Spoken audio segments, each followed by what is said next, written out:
Hi guys, this is Bill from Spencer1984.com with another update to the Prisoner Lotus Car 120C. So I'm kind of on the home stretch now and got all the major assembly work done. Have a bunch of touch-up work and quite a few details still to go on it, but figured I'd give a spin around here and take a look at where I am right now. Got basically all the body work done. I've got most of the engine work done. I've got the bulk of the interior ready to go.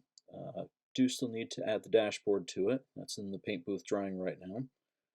I've got all the stuff here on the back still needs to be done.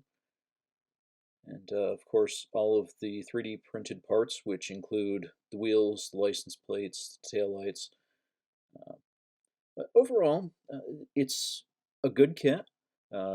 It's up to Tamiya's usual high quality.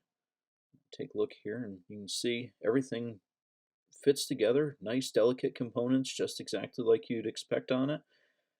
But it's definitely one of the more persnickety kits that I've worked on, and that's entirely because of the tiny size here.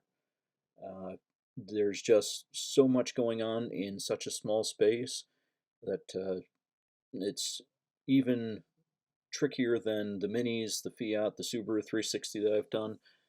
So it's definitely a nice kit, but there's a lot going on that has to be done very carefully and have to go back over multiple times to get it all painted.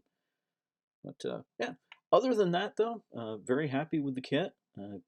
Have another one of these in the stash that I'll get to someday, and looking forward to that. But for right now, I'm going to concentrate on getting this one done and should be able to get that over the next few days, and we'll have the finished slideshow of this card done for next weekend.